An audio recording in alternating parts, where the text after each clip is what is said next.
যদি কোনো সিংহ বানরের মতো গাছে চড়তে চেষ্টা করে তাহলে কি হবে? একটা মাছ যদি মাটিতে হাঁটতে চেষ্টা করে তাহলে কি হবে? তারা বিফলই হবে।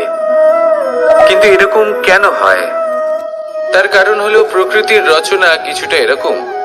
এখানে প্রত্যেকটি ব্যক্তিকে, প্রত্যেকটি প্রাণীকে আলাদা আলাদা গুণের অধিকারী করা হয়েছে এবং সকলকে একটা সীমাও প্রদান করা হয়েছে। এবার এই যে বৃক্ষ, পশু, পাখি, এদের মধ্যে সেই ক্ষমতাই নেই যে এরা নিজেদের যাচাই করতে পারবে, নিজেদের সীমাগুলো বুঝতে পারবে, নিজেদের সদ্গুণগুলো চিনতে পারবে। এরা সেটা করতে পারবে না। কিন্তু মানুষ তো আলাদা। মানুষের কাছে সেই বিশেষ শক্তি আছে যে তারা পূর্ণরূপে নিজেদের যাচাই করতে পারবে, নিজেকে পূর্ণরূপে বুঝতে পারবে, নিজের দোষ, নিজের অপগুণ, নিজের সদ্গুণ, নিজেদের সীমাগুলো তারা বুঝতে পারবে। আর এটা অত্যন্ত গুরুত্বপূর্ণ। কথায় আছে যে যদি সাফল্য লাভ করতে হয় তাহলে নিজেকে যাচাই করে নিতে হবে। তাই নিজেকে যাচাই করুন, নিজের সাথে পরিচিত হয়ে যান এবং জীবনে কর্ম করতে থাকুন। সাফল্যের শিখরে অবশ্যই পৌঁছে যাবেন। আর ওখানে যদি যান তাহলে এই মন প্রসন্ন হয়ে অবশ্যই বলবে, রাধা রাধা। বনের মধ্যে যদি আপনি কোনো বিষাক্ত সাপ দেখেন তাহলে কি করবেন? আপনি তখনই তার থেকে দূরে পালাতে চেষ্টা করবেন। আর এটা কেন করবেন? নিজের রক্ষার্থে। এই কথা আমি নয় মেনে নিলাম, কিন্তু নিজের জীবনে এটা করেন না কেন? আপনি যেখানেই যান, যে স্থানেই যান না কেন, প্রত্যেক সময়, প্রত্যেক মুহূর্তে এমন বিষাক্ত সাপ আপনি অবশ্যই খুঁজে পাবেন। আর সেই সাপ নয় যাদের আপনি বনে খুঁজে পাবেন। এরা হলো সেই সাপ যা আপনাকে পাপ করতে বাধ্য করবে। আপনার অন্তরের বাসনা, ক্রোধ, অহংকার, লোভ, ঈর্ষা, এদের বৃদ্ধি ঘটাবে। দেখুন, বনের এই সাপ আপনাকে একবার ছেড়ে দিতেও পারে, ছোবল নাও মারতে পারে, কিন্তু এই যে পাপরূপী সাপ আছে তা অবশ্যই ছোবল মারবে। কর্ম যদি করেন তাহলে অবশ্যই ফল পাবেন। সেই জন্য যখনই কোথাও যাবেন, যদি এমন কাউকে দেখেন, যদি এমন কিছু দেখেন যে আপনাকে পাপ করতে বাধ্য করছে, তাহলে সেই মুহূর্তে সেখান থেকে পালিয়ে যান। যেমন বনের সাপ দেখে আপনি পালাতে থাকেন। সৎকর্মের রক্ষা অত্যন্ত আবশ্যক। আসুন আর আমার সাথে ভালোবেসে বলুন, রাধা রাধা। অন্ধকারাচ্ছন্ন রাত্রি যদি এসে থাকে তাহলে আলোকিত প্রকাশ নিয়ে সূর্যও অবশ্যই আসে। রোগ যদি এসে থাকে তাহলে তার ওষুধও অবশ্যই আসে। সমস্যা যদি আসে তাহলে সেই সমস্যার সমাধানও নিজে থেকেই আমাদের কাছে চলেই আসে। এই সংসার, এই জীবনের শুধুমাত্র একটাই নিয়ম আছে, আর তা হলো এটাই, এই সংসার হলো একটা চক্রের মতো। এতে শাশ্বত বলে কিছু নেই, নিত্য বলে কিছু নেই। আর যা কিছুই রয়েছে সব বদলাতে চলেছে। যদি আপনার জীবনে দুঃখ থাকে, সমস্যা থাকে, যদি আপনি বিপদ দ্বারা আচ্ছন্ন, তাহলে মনে রাখবেন সবকিছু বদলে যেতে চলেছে। দুঃখের সময় কাঁদবেন না, মনকে আরো দুঃখী করে তুলবেন না, কারণ এখানে যা কিছুই এসেছে তা যাওয়ার জন্যই এসেছে। তাহলে এত চিন্তা কিসের? আনন্দ সহকারে জীবন যাপন করুন আর আমার সাথে ভালোবেসে বলুন, রাধা রাধা। মনুষ্য জীবনের সব থেকে বেশি গুরুত্বপূর্ণ বিষয় হলো মনের একাগ্রতা। এই সংসারের যে কটি মহান কার্য সম্পাদন হয়েছে তা হলো মনের এই একাগ্রতার একমাত্র ফল। আপনি অবশ্যই দেখে থাকবেন, অনেক ছোট বড় নদী যা বয়ে চলে তাদের সামনে একটা বাঁধ নির্মাণ করা হয় সেই সব নদীর জল সঞ্চয় করতে। বাঁধ হয়ে গেলে প্রয়োজন মতো বা মনের ইচ্ছে মতো তাকে ব্যবহার করা সম্ভব। এবার এটাই আমাদের মনের সাথেও সম্ভব। আমাদের মনের একাগ্রতা আজকের দিনে দাঁড়িয়ে বিভিন্ন ধরনের বিকার, ক্রীড়া এবং ভোগের মধ্যে ভাগ হয়ে গেছে। একে একত্রিত করতে হবে, একটা বাঁধ নির্মাণ করতে হবে, কর্মের বাঁধ। আপনাকে শুধু এটাই করতে হবে, যেটা উচিত কর্ম সেটাই করুন, যেটা অনুচিত কর্ম সেটা করা থেকে নিজেকে বিরত রাখুন। ব্যাস, এই কাজটাই আপনি করতে থাকুন, মনের মধ্যে একাগ্রতার বাঁধ নির্মাণ করুন। আর একবার যদি তা নির্মাণ হয়ে যায়, তাহলে যখন চাইবেন, যেখানে চাইবেন, যতটা চাইবেন, একাগ্রতা প্রয়োগ করতে পারবেন। আর একবার যদি আপনি এটা শিখে যান, তাহলে এই সংসারকে বদলে ফেলার মতো কাজ আপনি করতে পারবেন, সমাজকে শুধরাবার মতো কাজ করতে পারবেন। তাহলে এই মনকে একাগ্র করুন আর আমার সাথে ভালোবেসে বলুন, রাধা রাধা। আমরা সবাই ফল খাই, কিন্তু আমাদের সেই ফলই প্রিয় হয় যে পরিপক্ক হয়ে ওঠে, যেটা নম্র হয়, আর যে ফল অনেক বেশি মিষ্টি আর সুস্বাদু হয়ে থাকে, যাদের রঙে বাহার দেখা যায়। সেইভাবে জীবনে আমরা নানান মানুষের সাথে পরিচিত হই, কিন্তু সেই মানুষই আমাদের মন ছুঁয়ে যায় যারা বিনম্র স্বভাবের, যাদের বাণী খুব মধুর, যাদের অন্তরে আত্মবিশ্বাসের একটা তেজ, একটা রং দেখা যায়। এবার এমন ব্যক্তি আমরা কি করে হব? ঠিক সেইভাবেই যেমন একটা ফল রোদ, বর্ষা, শীত, বায়ু এই সকল সংকটময় পরিস্থিতির সম্মুখীন হয়ে পরিপক্ক হয়ে ওঠে, সেইভাবেই মানুষ সংকটময় পরিস্থিতির সম্মুখীন হয়ে পরিপক্ক হয়ে ওঠেন। যদি এই সংকটের সম্মুখীন হন, তাহলে অভিজ্ঞ হবেন, আর এই অভিজ্ঞতাই শিক্ষা দিয়ে যাবে। এই অভিজ্ঞতা আমাদের শিখিয়ে দেয় যে আমাদের বিনম্র থাকতে হবে। অহংকার করে কোনো লাভ নেই। মধুর বাণীর যে কি মূল্য তা আমরা শিখতে পারি। এই অভিজ্ঞতাই আমাদের বুঝিয়ে দেয় যে উচিত অনুচিত কোনটা, আমাদের দৃষ্টিভঙ্গি তৈরি করে, আর এই দৃষ্টিভঙ্গি দ্বারা আত্মবিশ্বাস জাগ্রত হয়। সেই জন্য জীবনে কখনো বিপদ থেকে দূরে পালাবেন না, সেগুলোর সম্মুখীন হন, অভিজ্ঞতা লাভ করুন, তার থেকে শিক্ষা লাভ করুন, এইভাবেই পরিপক্ক হবেন। আসুন আমার সাথে ভালোবেসে বলুন, রাধা রাধা। ধন সঞ্চয় করা সম্ভব, আর সেই জন্য ধন সব থেকে বেশি মূল্যবান সম্পত্তি নয়। এবার আপনি বলবেন, এ আমি কি বলছি? এই ধন খুব মূল্যবান, আমরা সকলে অর্জন করতে ব্যস্ত। সেটা এই কারণে, কারণ আপনারা জানেন না এই সংসারের সব থেকে বেশি মূল্যবান সম্পত্তি কি। এ হলো সেই সম্পত্তি যা কখনো সঞ্চয় করা সম্ভব নয়। আপনার কাছে যতই ধন থাকুক, তা দিয়ে আপনি স্বাস্থ্য লাভ করতে পারেন, বাড়ি কিনতে পারেন, আদি ইত্যাদি, কিন্তু আপনি যতই ধনী হন না কেন, ফেলে আসা দিনের একটা মুহূর্ত আপনি লাভ করতে পারবেন না। এই একটা মুহূর্ত, এই সময়, এটাই হলো সংসারের সব থেকে মূল্যবান সম্পত্তি। একবার চলে গেলে তা কখনোই ফিরে আসে না। আর এই মুহূর্ত যতই চলে যাক না কেন, আমরা স্মৃতির মাধ্যমে সেগুলি যাপন করতে পারি, তার আনন্দ উপভোগ করতে পারি। আর যার সাথে আমরা সময় অতিবাহিত করেছি, তার স্মৃতিতে আমরা চিরকাল জীবিত থাকতে পারি। সেই জন্য সময় সব থেকে মূল্যবান সম্পত্তি, তাকে এইভাবে নষ্ট করবেন না। প্রত্যেকটা মুহূর্ত উপভোগ করুন, আনন্দ করুন, আর ভালোবেসে বলুন, রাধা রাধা। কনক, কি সুন্দর একটা শব্দ। এর অনেকগুলো রূপ রয়েছে, অনেকগুলো অর্থও রয়েছে। প্রথম অর্থ হলো স্বর্ণ, অর্থাৎ সম্পত্তি। দ্বিতীয় অর্থ ধুতুরা, অর্থাৎ গাছের ছোট একটা বীজ, যা কিনা অত্যন্ত শক্তিশালী হয়। যদি বেশি মাত্রায় এর প্রয়োগ করা হয়, তাহলে এটা বিষময় হয়ে উঠতে পারে। এই হলো সেই ধুতুরা যার প্রয়োগ মহাদেবের পুজোতে করা হয়। এবার প্রশ্ন হলো এটাই যে এই স্বর্ণ এবং এই ধুতুরার মধ্যে মিল কি রয়েছে? মিল হলো এটাই যে এই দুটোই মানুষকে মত্ত করে তোলে। ধুতুরা মানুষকে তখন মত্ত করে যখন তাকে সেবন করা হয়, কিন্তু স্বর্ণ, ধন, সম্পত্তি, মানুষ সেটা যতটাই অর্জন করে নেয় সেটাই যথেষ্ট। এই স্বর্ণ মানুষের ভাবনা চিন্তা করার ক্ষমতাকে বশ করে ফেলে।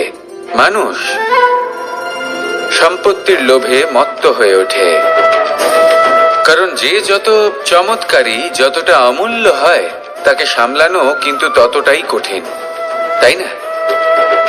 তাই মনে রাখবেন, ধন, স্বর্ণ, সম্পত্তি এগুলো ধুতুরার থেকেও অনেক বেশি বিষাক্ত হতে পারে। তাই এর ওপর আত্মসংযমের একটা কবচ পরিয়ে রাখবেন। এবং বিবেকের শক্তির সাথে এগুলো প্রয়োগ করুন, তবেই কল্যাণ হবে। আসুন আমার সাথে ভালোবেসে বলুন, রাধা রাধা। মানুষের জীবনে 3টি গুণ অত্যন্ত প্রয়োজনীয়: শ্রদ্ধা, বিনম্রতা, যোগ্যতা। যদি জ্ঞান লাভ করতে চান তাহলে শ্রদ্ধার প্রয়োজন, যদি মান লাভ করতে চান তাহলে স্বভাবে বিনম্র হওয়া প্রয়োজন, আর যদি মনোবাঞ্ছিত স্থান লাভ করতে চান তাহলে যোগ্যতার প্রয়োজন। বিষয়টা সহজ। শ্রদ্ধা আপনাকে জ্ঞান দেবে, নম্রতা আপনাকে মান, আর যোগ্যতা উচিত স্থান দেবে। কিন্তু যদি আপনি এই 3টি গুণ সম্মিলিত করেন তাহলে এমন কিছু লাভ করবেন যা এই সব কিছুর থেকে অনেক ঊর্ধ্বে। সম্মান। আর এ হলো সেই সম্মান যা প্রত্যেক মানুষের নিজের জীবনে লাভ করতে চেষ্টা করা উচিত, কারণ এই হলো সেই সম্মান যার কারণে আপনি চলে যাওয়ার পরেও এই সংসার আপনাকে ভালোবাসবে আর মনে রাখবে। আসুন আমার সাথে ভালোবেসে বলুন, রাধা রাধা। জীবনে গতি অত্যন্ত গুরুত্বপূর্ণ, মতিও হলো গুরুত্বপূর্ণ, এবং তার থেকেও বেশি গুরুত্বপূর্ণ হলো সঙ্গতি। একটা জলের ফোঁটা, তার মধ্যে গতি থাকে, প্রকৃতির মধ্যে তা লাভ করার ইচ্ছে নিহিত থাকে, কিন্তু এই যে সঙ্গতি তা নির্ধারিত করে যে এই জলের ফোঁটা ঝিনুকের মুখে পড়ে মুক্ততে পরিণত হবে নাকি বিষাক্ত সাপের মুখে পড়ে বিষে পরিণত হবে। এবার দেখুন, এই জঞ্জাল স্বর্ণকারের দোকানের সামনেও থাকে এবং জঞ্জাল একজন ব্যবসাদারের দোকানেও থাকে, কিন্তু জঞ্জাল যা স্বর্ণকারের দোকানে থাকে তা ব্যবসাদারের দোকানের জঞ্জালের থেকে অনেক বেশি মূল্যবান, কারণ তার মধ্যে সোনার কণার সঙ্গতি থাকে। সেই জন্য জীবনে সঙ্গতির উপর বিশেষ গুরুত্ব দেবেন। যেমন সঙ্গতি তেমনই আপনি হবেন। আসুন আমার সাথে ভালোবেসে বলুন, রাধা রাধা। প্রত্যেক প্রাণী ভালোভাবে জীবন যাপন করতে চান, এটা তাদের স্বভাবে আছে এবং ভাবাটা অনুচিত নয়। কিন্তু একটা ভালো জীবনের গুরুত্বপূর্ণ অংশ কোনটা? বসবাসের স্থান। সেই স্থান যেখানে আমরা জীবন অতিবাহিত করি। এবার মানুষ ভাবতে পারেন যে একটা ভালো বাসস্থানের অর্থ কি? সেই স্থান যেখানে সহজে জল পাওয়া যায়, যেখানে শুদ্ধ বায়ু পাওয়া যায়, যেখানে আনাজ উৎপন্ন হয়। এটা জীবনযাপনের জন্য পর্যাপ্ত বটে, কিন্তু ভালো জীবনযাপনের জন্য আরো একটা কথা আপনাকে বুঝতে হবে। সাধু, জ্ঞানী, পণ্ডিত ব্যক্তি, এই সকল মহাপুরুষ, এনাদের যে বাসস্থান তা অত্যন্ত বিশেষ হয়। এখানে এক ধরনের বিশেষ ইতিবাচক শক্তি থাকে, এমন একটা স্থান যেখানে দেবতারাও বিচরণ করেন। জীবন আমরা সবাই যাপন করি, কিন্তু জীবনের উদ্দেশ্য শুধুমাত্র জীবন যাপন করা নয়। জীবনের উদ্দেশ্য হলো মুক্তি লাভ করা। আর এই সকল সাধু, জ্ঞানী, পণ্ডিত ব্যক্তি, এই সকল মহাপুরুষ আপনাকে মুক্তির পথে নিয়ে যেতে পারেন, কারণ এরা হলেন সেই মহাপুরুষ যারা নিজেদের অন্তরের বিকার, অহংকার, ক্রোধ, বিদ্বেষ এই সকল দোষগুলিকে ত্যাগ করেছেন, এদের উপর বিজয় লাভ করেছেন। এমনই একজন ব্যক্তি আপনাকে মুক্তির পথে নিয়ে যেতে পারে। প্রয়োজন হলো শুধুই এনাদের চিনতে পারা, এদের কথা বুঝতে পারা এবং এদের দেখানো পথে চলা। যদি আপনি এটা করতে পারেন তাহলে এই মন প্রফুল্ল হয়ে বলবে, রাধা রাধা। আমি এখানে একা এই বনে বসে আছি, বাঁশি বাজাচ্ছি। কার জন্য? কে আছেন এখানে? কেউ নেই। আমার প্রজা, আমার রাজ্য, আমার পরিবার আমার থেকে অনেক দূরে আছেন। আমি এখানে একা এই বনে বসে এই আকাশের এই রঙের, গাছের এই সব ফলের, মাটির সুবাসের আনন্দ উপভোগ করছি। কেন? আমি হলাম দ্বারকাধীশ। এমন কি রাজকীয় বা ভৌতিক সুখ রয়েছে যা আমি ওখানে পেতে পারি না? সবকিছুই পেতে পারি, তাও এখানে বনে একা বসে আছি। কোন সুখ খুঁজে চলেছি? একা থাকার সুখ। আমরা প্রত্যেকদিন অনেক মানুষের সাথে, চিন্তাধারার সাথে, কর্মের সাথে, পরিস্থিতির সাথে, সুখ দুঃখের দ্বারা বেষ্টিত থাকি। জীবনের এই চক্রে আমরা জড়িয়ে পড়তে থাকি। যতই আমরা এই সমস্যার সমাধান করি, আমরা ততই এতে জড়িয়ে পড়ি। আমরা এতটাই জড়িয়ে পড়ি যে যখন আমরা আয়নায় নিজেদের দেখি, তখন আমরা নিজেদের চিনতেই পারি না। এমন মনে হয় যেন আমরা নিজেদের হারিয়ে ফেলেছি। সেই জন্য প্রত্যেক দিন আপনি কিছু সময় নিজের সাথে কাটান একান্তে। এটা অত্যন্ত আবশ্যক। নিজের অস্তিত্বের গভীরে গিয়ে দেখতে শিখুন, নিজেকে বুঝুন। অদ্ভুত শান্তির অনুভূতি হবে। যেমন এই বায়ু, এই বৃক্ষ, এই পুষ্প, এই নিসর্গ, এদের মতো আপনিও কখনো একলা হতে শিখুন। কখনো নিসর্গের একটা অংশ হয়ে দেখুন। এই মন প্রসন্ন হয়ে বলবে, রাধা রাধা। ওমা, এ কি? আমি কখন থেকে এখানে অপেক্ষা করছি, হাত পেতে দাঁড়িয়ে রয়েছি যাতে একটা ফল আমার হাতে এসে পড়ে এবং সেটা আমি খেতে পারি। কখন থেকে অপেক্ষা করছি, কিন্তু সেটা হচ্ছেই না। এবার আপনি বলবেন যে এসব কি বলছি, এ কি অদ্ভুত কথা বলছি। যদি ফল খেতে হয় তাহলে আমাকে বৃক্ষে চড়তে হবে, ফলের কাছে পৌঁছতে হবে, তবেই তো ফল পাবো। এবারে এটা অত্যন্ত সহজ ব্যাপার, কিন্তু এই বিষয়টা আপনি নিজের জীবনের প্রসঙ্গে ভেবে দেখুন। লক্ষ্য কোথায় আছে আপনি জানেন, সেই লক্ষ্যে পৌঁছানোর পথ কি সেটাও আপনি জানেন, সেই পথে চলার ক্ষমতাও আপনার রয়েছে, কিন্তু তাও আপনি নিজের লক্ষ্য লাভ করতে পারছেন না। কেন? কারণ আপনি অপেক্ষা করছেন যে লক্ষ্য আপনার সামনে চলে আসবে, কিন্তু তা হয় না। লক্ষ্য সে যাই হোক না কেন, ধন হোক, প্রেম হোক, কোনো সম্মান হোক বা মোক্ষ হোক, যদি আপনি তার দিকে অগ্রসর না হন তাহলে ফল প্রাপ্তি অসম্ভব ব্যাপার, তা কোনোদিনই হবে না। সেই জন্য আপনার চোখের সামনে আপনি যদি নিজের লক্ষ্যকে দেখতে পান, তাহলে উঠুন এবং সেই দিকে অগ্রসর হতে শুরু করুন। নিজের অন্তরের সকল অশুভ গুণ দূর করুন, অলসতা ত্যাগ করুন, অজ্ঞানতা ত্যাগ করে দিন এবং চলতে থাকুন। অবশ্যই মনোবাঞ্ছিত ফল লাভ করতে পারবেন। মনে রাখবেন, চলতে থাকলে তবেই লক্ষ্য প্রাপ্তি হবে। অপেক্ষার দ্বারা শুধুমাত্র মৃত্যু লাভ হবে।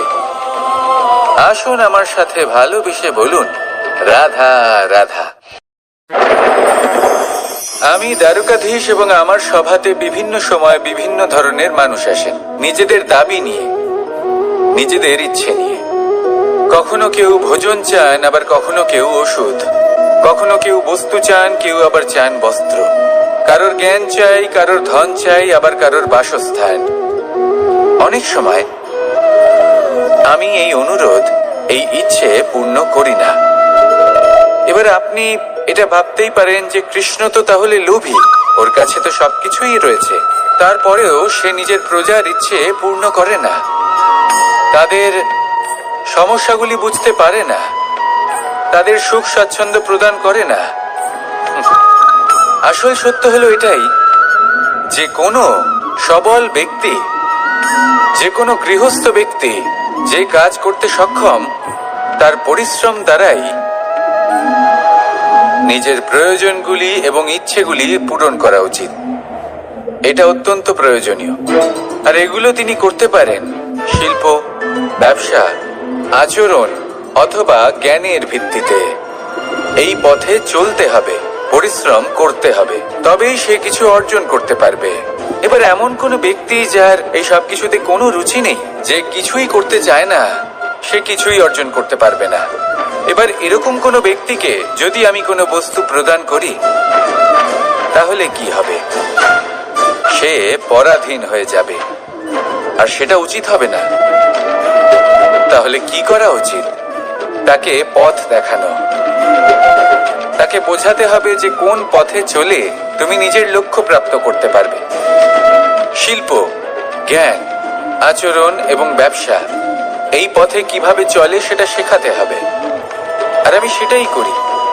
তার ফলে কি হয়? ব্যক্তি স্বাধীন হয়ে যায়, সংসারে সে যা চাইবে তাই প্রাপ্ত করতে পারবে, কখনো কারোর থেকে কিছু চাইবার প্রয়োজন পড়বেই না। এই কথাটা সবসময় মনে রাখবেন।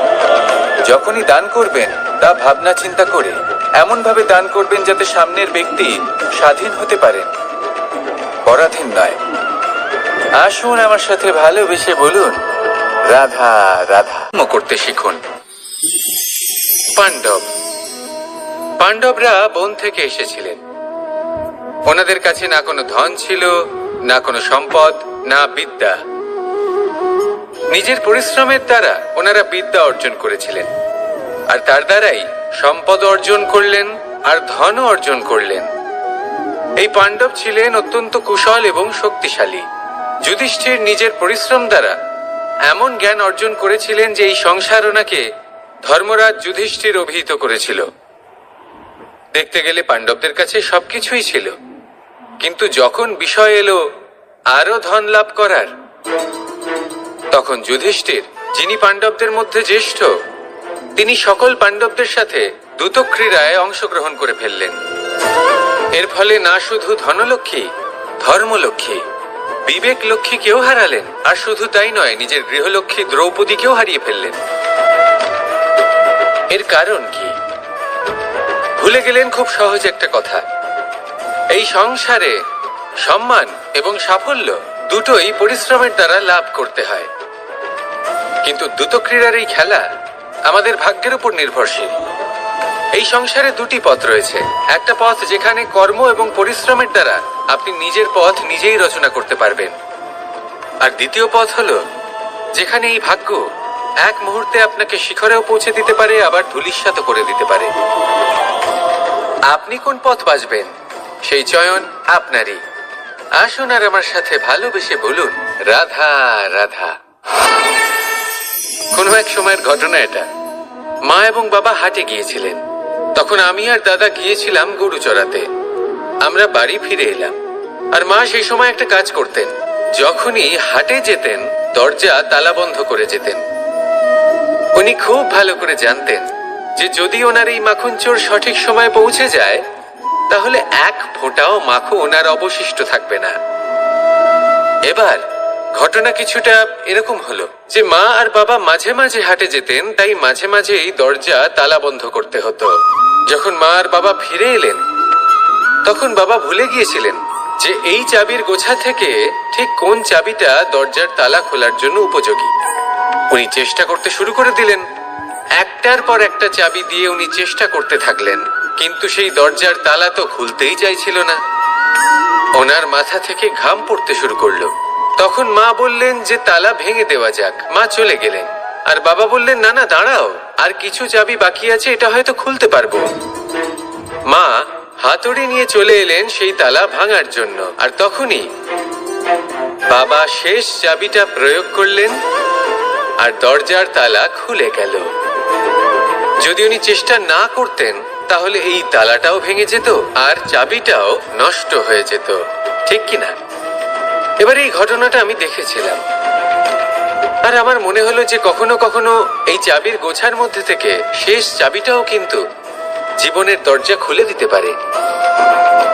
সেজন্য আপনি যদি জীবনে সাফল্য লাভ করতে চেষ্টা করেন, নিজের লক্ষ্যে পৌঁছতে চান, তাহলে হার মানবেন না।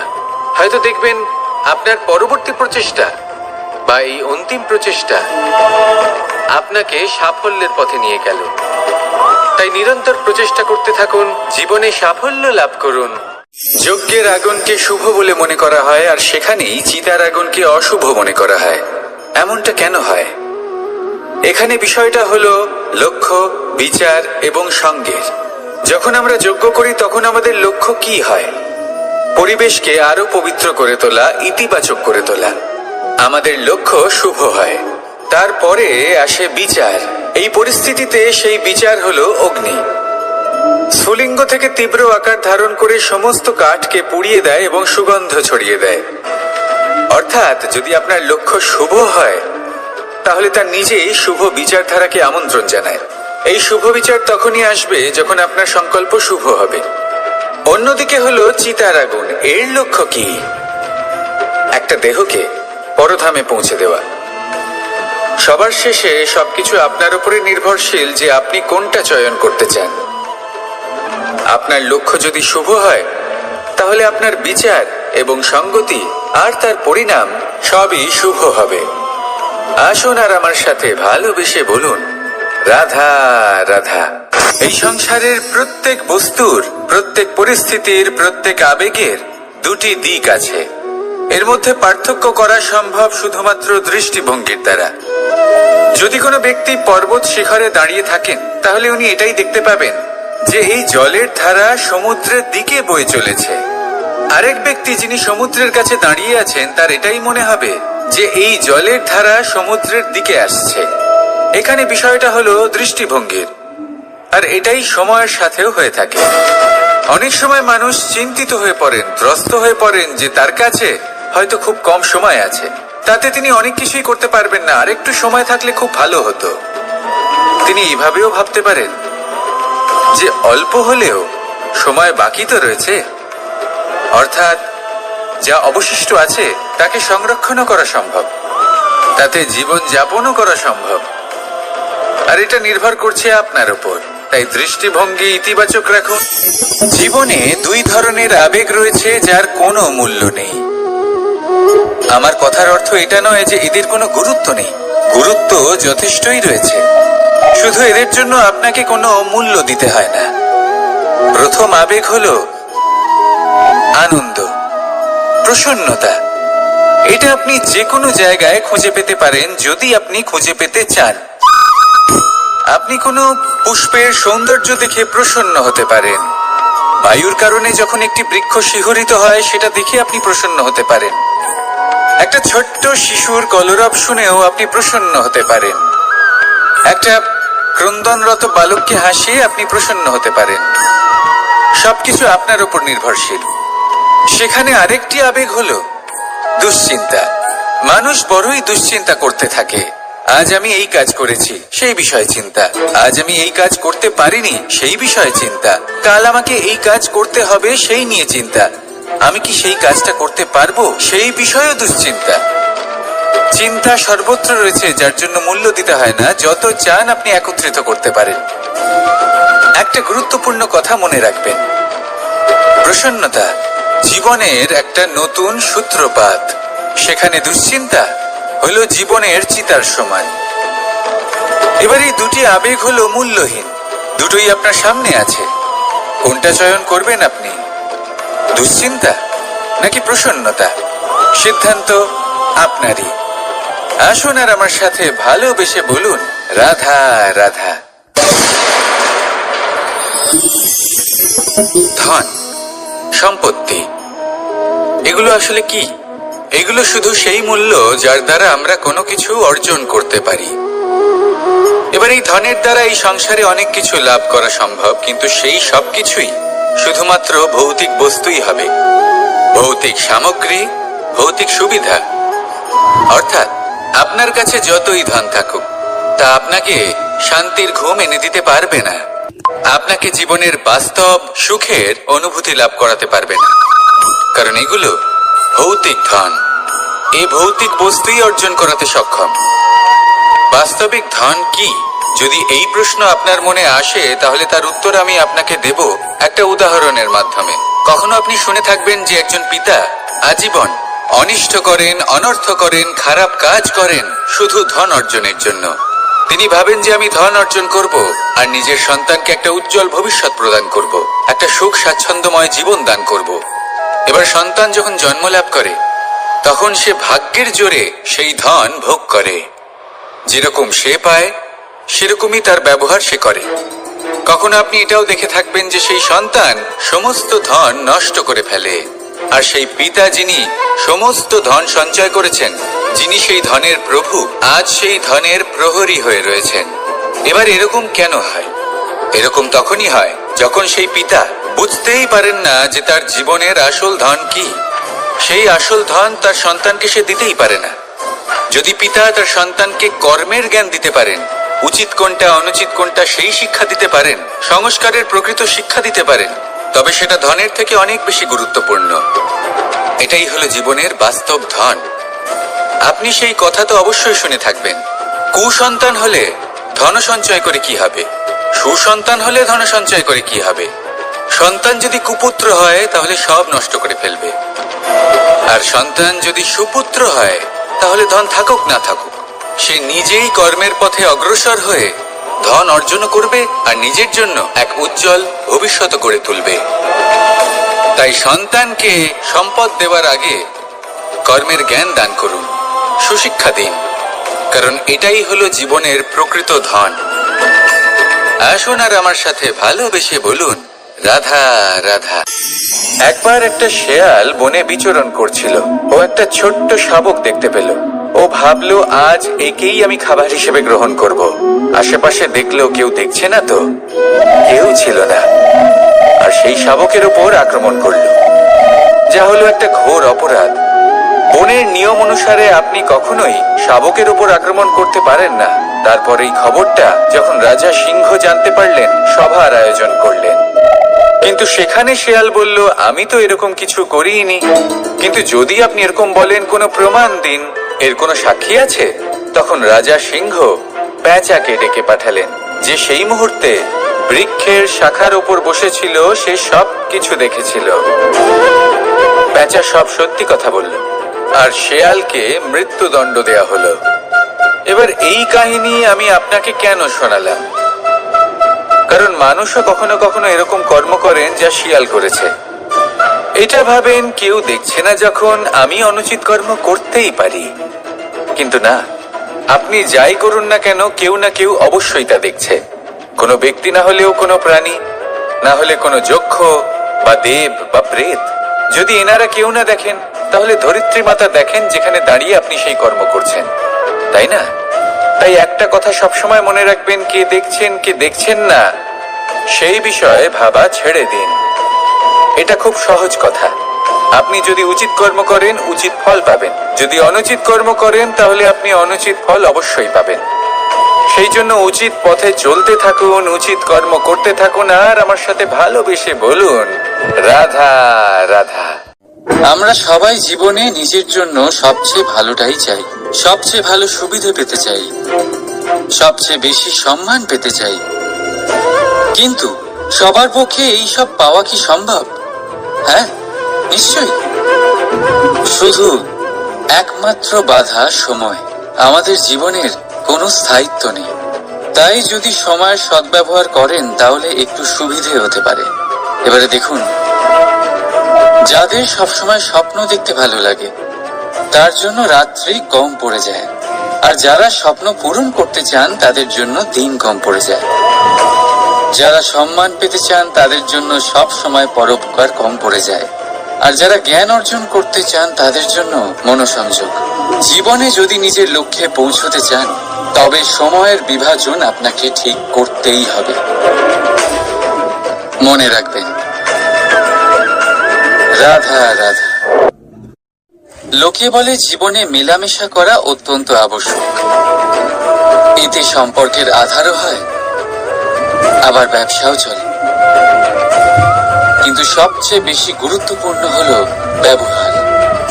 তাই এই বিষয়ে ভাবুন, আপনার জীবনে কি আপনার সাথে মেলামেশা করবে তা নিশ্চিত করে সময়। আপনি আপনার জীবনে কার সাথে মেলামেশা করবেন তা নিশ্চিত করবে আপনার হৃদয়। আপনি যাদের সাথে মিশছেন, তাদের হৃদয়ে আপনি কতক্ষণ থাকবেন তা নিশ্চিত করবে আপনার ব্যবহার। নিজের ব্যবহার ভালো রাখুন, সব ভালোই হবে। রাধা রাধা। এই ফুল দেখতে পাচ্ছেন আপনি? এটা সেই ফুল যার জীবন এই ডালে শুরু হয়েছিল। দর্শকদের চোখে প্রশংসা দেখল সে। মধুর লোভে মৌমাছিরা এলো, আর তারপর ডাল থেকে ভেঙে নিচে পড়ে গেল সে। কেন? নিয়তি এরকম কেন করলো? ভাবুন। কারণ এই ডালেই ফুল হয়ে থাকাটা এই ফুলের জীবনের লক্ষ্য কখনোই ছিল না। এবার এই ফুল হয় দেবতাদের সজ্জায় ব্যবহৃত হবে, নয় কোনো কন্যার গয়নায় গাঁথা হবে, আর নয় কারোর প্রেম প্রদর্শনের মাধ্যম হবে। দেখুন, জীবনে নিজের লক্ষ্যে পৌঁছতে হলে যাত্রাকে ভয় পেলে চলবে না। নিজের অস্তিত্ব তৈরি করতে হলে তাদের ছায়া থেকে আপনাদের দূরে যেতেই হবে যারা আপনাকে অস্তিত্ব প্রদান করেছেন। এটাই জীবনের নিরন্তর সত্য। রাধা রাধা।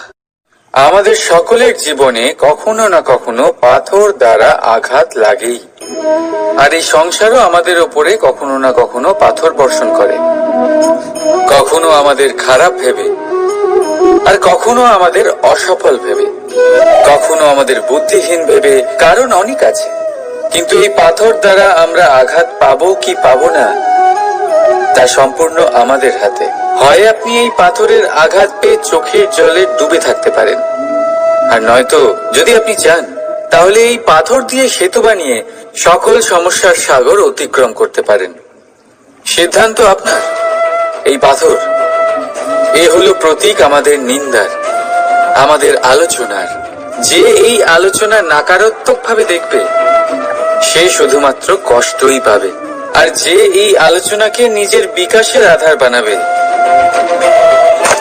সেই সাফল্যের চূড়ায় পৌঁছবে। তাই মনে রাখবেন, আলোচনা আপনার শত্রু নয়, আপনার সবচেয়ে বড় মিত্র। রাধা রাধা। মিষ্টি জল সবার পছন্দ, কিন্তু নোনতা জল কেউ পছন্দ করে না। এইবার ভাবার বিষয় হলো মুক্ত, যা সমুদ্রের গহ্বরেই তৈরি হয়। নোনতা জলের মধ্যে থেকেই প্রতি মুহূর্তে অন্য প্রাণীদের থেকে বেঁচে নিজের অস্তিত্বকে বাজি রেখে ঝিনুক মুক্ত প্রদান করে থাকে। কখনো ভেবেছেন কেন? কারণ সংকটের সম্মুখীন না হয়ে, চরম পরিস্থিতির সাথে না জড়িয়ে আপনার কখনোই সুখ প্রাপ্তি হবে না। তাই নির্ভীক হয়ে সংকটের সম্মুখীন হন, আর আমার সাথে ভালোবেসে বলুন রাধা রাধা। আমরা সকলেই সময়ের গুরুত্ব বুঝি। সময় আমাদের তৈরি করে, আর সময়ই আমাদের নষ্ট করে দেয়। কখনো ভালো সময় আসে, আর কখনো ভীষণ খারাপ সময় আসে। তবে আশ্চর্যের বিষয় এটাই যে সব জেনেও আমরা সময় নষ্ট করি। মনে রাখবেন, সময় শুধু বয়ে যায়, কখনো ফিরে আসে না। তাই ভালো সময় আসার অপেক্ষায় সময় নষ্ট করবেন না। যাই করবেন আজ, এক্ষুনি, এই মুহূর্তে শুরু করুন। তা সেটা কাউকে আনন্দ দেওয়াই হোক, বা নিজেকে বদলানোর চেষ্টা করা হোক, যাই হোক না কেন, বিলম্ব করবেন না। কারণ সময় শুধুমাত্র তাকেই সঙ্গ দেয় যে সর্বদা সময়কে সম্মান করে। রাধা রাধা। কোথায় আছে সবকিছুর সীমা থাকে, মুশকিলের, কষ্টের, সংকটের, অন্ধকারের। যার কোনো সীমা নেই তা হলো কেবলমাত্র কঠোর পরিশ্রমের। আপনি নিশ্চয়ই দেখেছেন, রাত্রি যতই অন্ধকারময় হোক, তারারা পরিশ্রম করে তার সাথে লড়তে থাকে, আর অবশেষে সকাল হয়েই যায়। ঝড়ে পাখিদের বাসা ছিন্ন বিচ্ছিন্ন হয়ে যায়, কিন্তু পাখিরা নিজের পরিশ্রম দ্বারা তা আবার বানিয়ে নেয়। কারণ যা সীমিত তাকে অসীমের কাছে হারতে হয়, আর পরিশ্রম অসীম। রাধা রাধা। প্রবাহিত নদী কত সুন্দর হয়, বলিষ্ঠ হয়। যেদিক দিয়ে বয়ে যায় সেখানে এক নতুন জীবন প্রদান করে, ধরণীকে উর্বর করে, আকাল দূরে রাখে। আর হয়তো এই জন্যই নদীকে মায়ের মতো পুজো করা হয়। কিন্তু আপনি কি কখনো ভেবে দেখেছেন যে নদীর জন্ম কি করে হয়? এ কি শুরু থেকেই এমন বিশাল আর খরস্রোতা হয়? না, বৃষ্টির ছোট ছোট ফোঁটা একসাথে সম্মিলিত হয়ে এক সূক্ষ্ম ধারা তৈরি করে, আর সেই ধারাগুলি পর্বতের বরফ কেটে তাদেরকে গলিয়ে জলপ্রপাত হয়ে ঝরে পড়ে পাথরের সাথে ধাক্কা খেয়ে তারপরেই সে নদী হয়ে ওঠে। ঠিক সেইভাবেই এত সহজে কেউ মহান হয়ে ওঠে না। ছোট ছোট চেষ্টা মিলে এক বিশাল ব্যক্তিত্ব তৈরি করে।